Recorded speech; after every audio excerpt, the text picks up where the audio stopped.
শোনো, এই পৃথিবীটা কোনো বিশাল আস্থাশীল বুক নয় যেখানে তুমি চাইলেই মাথা রেখে অঝরে কাঁদতে পারো। এটা একটা অদ্ভুত নাট্যমঞ্চ। এখানে সবাই দর্শক, কিন্তু কেউ তোমার ব্যথার ভাগিদার নয়।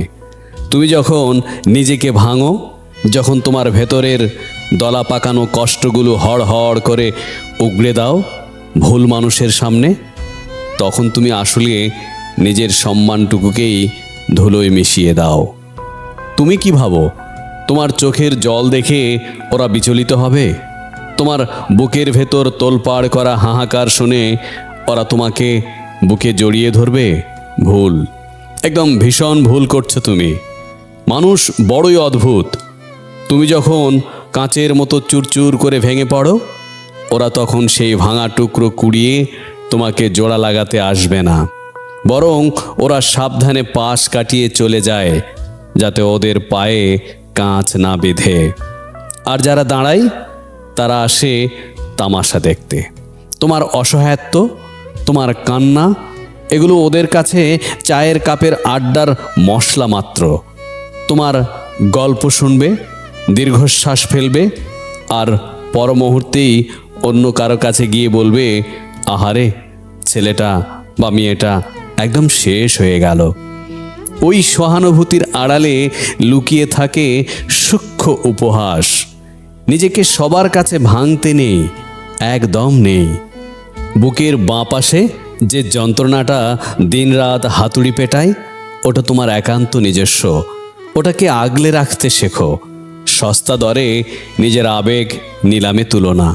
মনে রেখো, খোলা বইয়ের কদর কেউ করে না।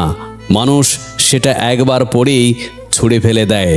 রহস্য রাখো, নিজের কষ্টের চারপাশে একটা শক্ত দেওয়াল তুলে দাও। হ্যাঁ, কষ্টটা হবেই, দম বন্ধ হয়ে আসবে, মনে হবে চিৎকার করে কাউকে বলি আমি আর পারছি না। কিন্তু তখনই দাঁতে দাঁত চেপে সহ্য করতে হবে, কারণ তোমার লড়াইটা একান্তই তোমার।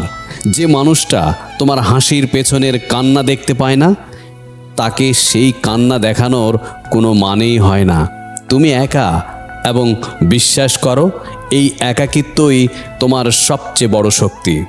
নিজেকে ভাঙতে দিও না, বরং সেই ভাঙা ইট পাথর দিয়ে নিজের ভেতর এমন এক দুর্গ গড়ে তোলো যা কোনো ঝড়ে নড়বে না। কান্না পেলে বাথরুমে গিয়ে শাওয়ার ছেড়ে কাঁদো, কিংবা গভীর রাতে বালিশে মুখ গুজে কাঁদো, কিন্তু সকালে যখন দরজা খুলে বেরোবে, তখন যেন তোমার দু চোখে সেই প্রলয়ের কোনো চিহ্ন না থাকে। তোমার মেরুদণ্ড হবে ইস্পাতের মতো সোজা, তোমার চাহনি হবে ধ্রুব তারার মতো স্থির। লোকে ভাবুক তুমি পাথর, লোকে ভাবুক তুমি অনুভূতিহীন, তাতে কিচ্ছু যায় আসে না। দিন শেষে নিজের ভগ্ন স্তূপের উপর দাঁড়িয়ে যে নিজেকে আবার গড়তে পারে, সেই আসল বিজয়ী। নিজেকে করুণার পাত্র বানিও না, বরং নিজেকে এমনভাবে তৈরি করো যেন তোমার দিকে তাকালে মানুষের সম্ভ্রম জাগে। তাই বলছি, সবার কাছে নিজেকে ভাঙতে নেই। নিজের ক্ষত নিজেই সারাও, নিজের চোখের জল নিজেই মোছো। যেদিন তুমি শিখতে পারবে, বুঝতে পারবে যে তোমার ভালো থাকার জন্য তুমি ছাড়া আর কারোর প্রয়োজন নেই, সেই দিন পৃথিবী তোমাকে ভাঙা তো দূরের কথা, স্পর্শ করার সাহসও পাবে না। উঠে দাঁড়াও, নিজেকে কুড়াও। তুমি ফিনিক্স পাখি, ধ্বংসস্তূপ থেকেই তোমার ওড়ার শুরু। এটাই শেষ কথা।